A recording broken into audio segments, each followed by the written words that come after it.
Halo, assalamualaikum warahmatullahi wabarakatuh, teman-teman travel ego, sahabat-sahabat entrepreneur, sahabat-sahabat traveler dimanapun teman-teman berada. Saya mau laporkan hari ini komunitas Kelatak University Yogyakarta sedang berada di Malaysia dan salah satu destinasinya adalah melakukan kunjungan lapangan alias studi banding. Kemana? Kita lagi berada di gudang importnya salah satu Sultan Selangor, namanya Om Datuk Dimyani. Kenalan dulu Om Datuk ke teman-teman Travel Evo. Ya, selamat pagi ya, selamat siang teman-teman Travel Evo. Nama saya Dimyani, saya aslinya juga dari Indonesia, lebih tepatnya dari Tulungagung. Dan saya melakukan kegiatan usaha yaitu mengimpor barang-barang produk dari Indonesia, dan lebih spesifiknya itu ke makanan ringan dan beberapa minuman. Ada juga alat-alat masak dan bumbu-bumbunya juga sebagian kecil. Iya, sebagian ada di belakang ini. Ini ada contoh-contoh produk yang kita masuk ke Malaysia. Awalnya gimana Datuk? Kok membantu teman-teman UKM di Indonesia, ide dasarnya gimana itu? Dari pasar atau dari ide dulu? Ya, awalnya memang diaspora terbesar di dunia itu kan ada di Malaysia. Di Malaysia ya? Ya. Jadi konon ini karena tidak ada data pasti kenapa saya sebut konon, katanya ada minimal itu ada 2 juta orang. 2 juta orang Indonesia ada di Malaysia, termasuk diantaranya orang Lamongan tetangga saya. Iya. Termasuk beberapa sekarang ini bahkan di beberapa pejabat tinggi termasuk menteri itu juga ada yang keturunan Indonesia di kementerian di Malaysia, ya, Malaysia. Menteri Dalam Negeri Saifuddin Nasution. Ya, itu pun juga keturunan Batak Mandailing. Terus ada juga yang sekarang ini wakil perdana menterinya pun juga keturunan dari Ponorogo. Beberapa contoh begitu dekatnya hubungan antara Indonesia dengan Malaysia. Termasuklah sampai yang pejabat tingginya pun masih ada yang keturunan dari Indonesia. Tapi status Datuk gimana? Pak sudah warga sini apa masih Indonesia ya? Masih pemegang paspor Indonesia. Pemegang paspor Indonesia makanya bisa cerita gimana berhubungan caranya dengan kita anak Indonesia sampai sekarang rata-rata 3 kontainer ya satu minggunya, rata-rata. Ya, 1 minggu minimal itu mesti ada 1 sampai 2 kontainer. Jadi total dalam 1 bulan itu 6 sampai 8 kontainer. Padahal sepele-sepele teman-teman. Ini kan bahwa ternyata bisnis itu nggak perlu yang gede-gede muluk-muluk gitu ya. Ternyata yang begini, terus saya melihat nih ada abon ikan bandeng, Lamongan Gresik itu kan gudangnya bandeng, kenapa nggak diekspor ke sini? Ada lagi apa macam-macam sambel ini ya? Ya, sambel. Ada sambel, terus ini apa lagi? Ini adalah kerupuk jengkol. Kerupuk jengkol? Ya. Loh, produk mana kalau jengkol tuh? Ini dari Bogor? Palembang. Oh, Palembang. Dari Palembang. Ini ada sambal ikan teri. Ini UKM semua keren-keren. Saya bilang makanya Datuk ini selain Sultan di Alam Selangor ini ya sebetulnya penolong banyak UKM Indonesia yang rata-rata kesulitan untuk. Karena kami memang menspesialisasikan diri untuk produk-produk yang setara dengan UKM. Ada beberapa produk dari pabrikan yang kita bawa, tetapi mayoritas masih tetap produk. Mayoritas itu 70%, 80%. Ya, sekitar itu ya. Sebetulnya orang kan mikir impor tuh susah kan? Iya. Maksudnya susahnya gini, produk harus ada izin itu sebetulnya memasukkan barang UKM ke sini selama yang dialami Datuk, apa sih syaratnya supaya bisa masuk? Pakai apa sekarang Ananda Lestari Maju Sejahtera. Terus itu seperti PT. Seperti PT ya. Nah, untuk syaratnya sebenarnya yang paling penting dan krusial itu adalah halal ya, karena Malaysia ini memang sangat sensitif dan sangat strict sekali mengenai kehalalan suatu produk.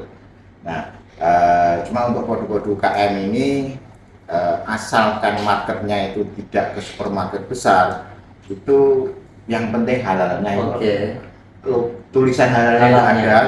Masalah sertifikat nanti kita bisa bantulah istilahnya. Karena dekat dengan KBRI sini juga kan, Datuk kan gitu. Jadi yang penting produk itu diterima oleh masyarakat Indonesia yang ada di Malaysia, ya udah selesai, langsung bisa kita bawa. Iya Pak, lihat ini yang abon ikan ini juga cuma PIRT sama apa halal aja. Iya, yang penting halal harus ada. Ini dari semua Dari Banten ini, ikan Banten ini. Apalagi yang menarik dari selama perjalanan mengimpor teman-teman UKM, Ya. apakah standarisasi mutu mereka kadang tidak atau tidak terlalu? Ada juga yang ya ini permasalahan Permasalahan maksudnya yang hampir berlaku atau dijalani oleh para teman-teman UKM kita itu adalah jika ordernya itu sedikit, mereka bisa memproduksi dengan kualitas bagus. Oke. Tapi begitu kita kasih ordernya gede gitu, udah mereka akan sembrono, tidak menjaga kualitas dan ujung-ujungnya nanti akan banyak yang reject. Begitu di reject, otomatis nanti akan bisa jadi akan berhenti order.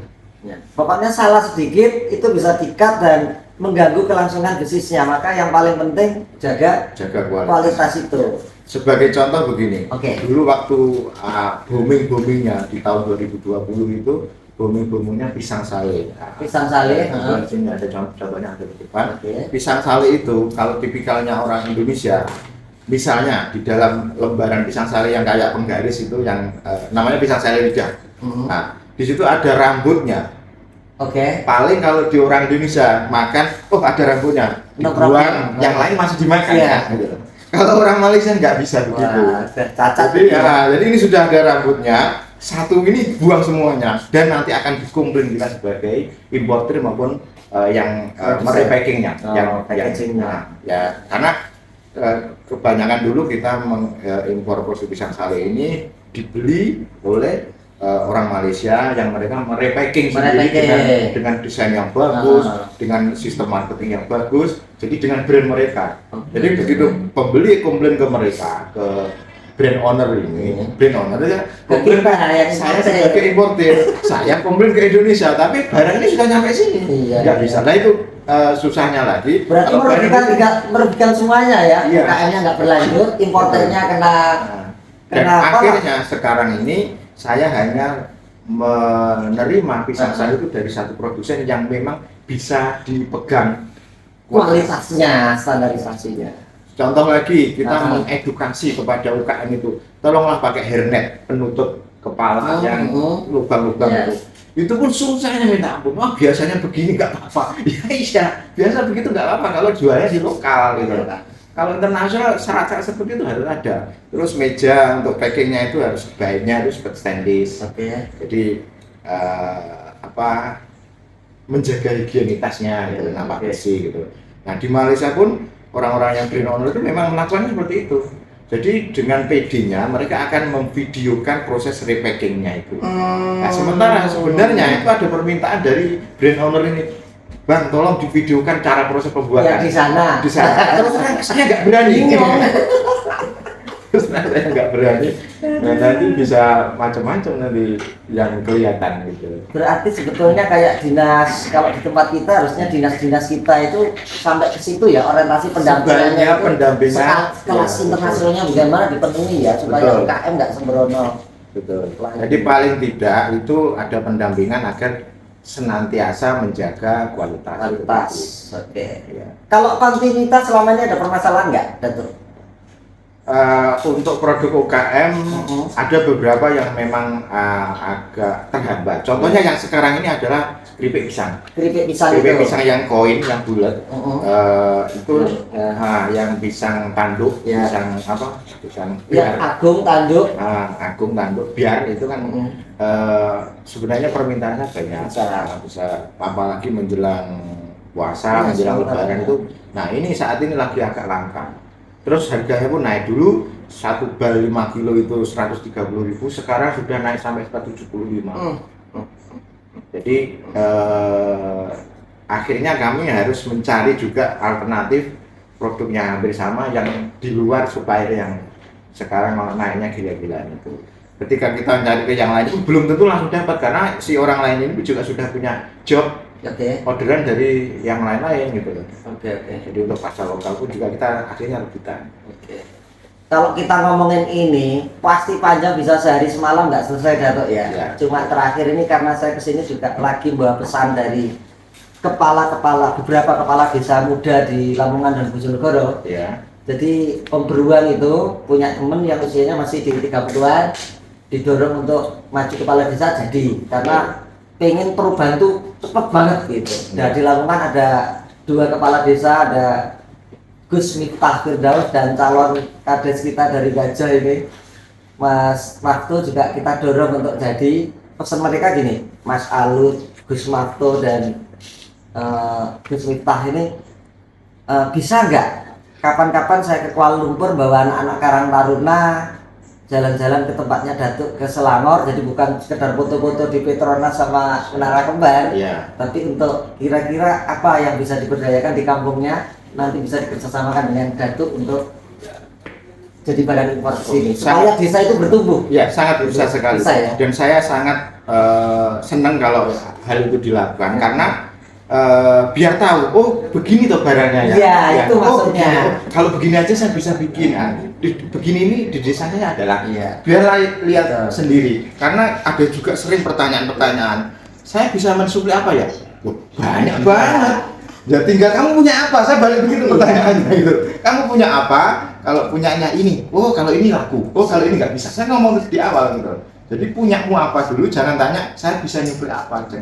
Jangan begitu gitu. Jadi gitu Pak. Banyak sekali. Ya. Jadi gitu Pak Kades, Mas Salut, Gus Miftah, Om Mafto, ini ada 100 lebih jenis produk-produk kayak gini yang bisa kalau di komputer itu sampai 1000 item. Ya. Cuma kalau saya juga disuruh menerangkan kan Anda nggak tahu gambarannya seringkali, maka paling enak adalah kapan-kapan yuk kesini lagi, lihat tuh gudangnya yang seluas lapangan bola, pilih yang kira-kira masyarakatnya bisa diberdayakan di bidang apa, tapi 2 tadi ingatannya, 1 jaga kualitasnya nanti, yang kedua standar kontinuitasnya, karena kalau kontinuitasnya nggak terjaga ya yang repot importer juga.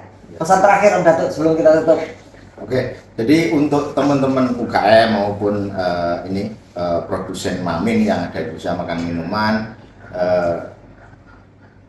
sebaiknya kita segera mengupgrade diri dengan menuju pasar luar negeri. Karena di luar negeri itu ternyata banyak sekali yang meminati produk-produk Indonesia, terutamanya adalah paling tidak orang-orang Indonesia yang ada di luar negeri. Jadi selain Malaysia ada seperti pusat kantong-kantong PKI itu sangat sekali memerlukan barang-barang yang selama ini mungkin biasa di Indonesia. Contohnya adalah gatot, tiwul, ampok, itu dimanapun orang Indonesia kalau ada benda itu mereka akan mencarinya dan kami sudah menyediakan selama ini. Mengobati kangen. Mengobati kangennya. Mungkin itu saja. Oke, itu teman-teman, ini tanggal 1 Februari 2023 rombongan Klatak lagi studi banding kuliah lapangan di tempatnya Ananda Lestari di Puchong, Selangor, Malaysia. Ikuti terus konten-konten Travelego berikutnya. Jangan lupa bahagia dengan ngopi, udut, dan traveling. Kenapa traveling? Karena dengan traveling kita akan ketemu orang-orang baru, tokoh-tokoh baru, akan ketemu tempat-tempat yang baru, dan dengan itu kita akan mendapatkan pengetahuan baru, pengalaman baru, ilmu baru, dan juga peluang-peluang bisnis yang baru. Mari kita pamit. Datuk. Assalamualaikum warahmatullahi wabarakatuh.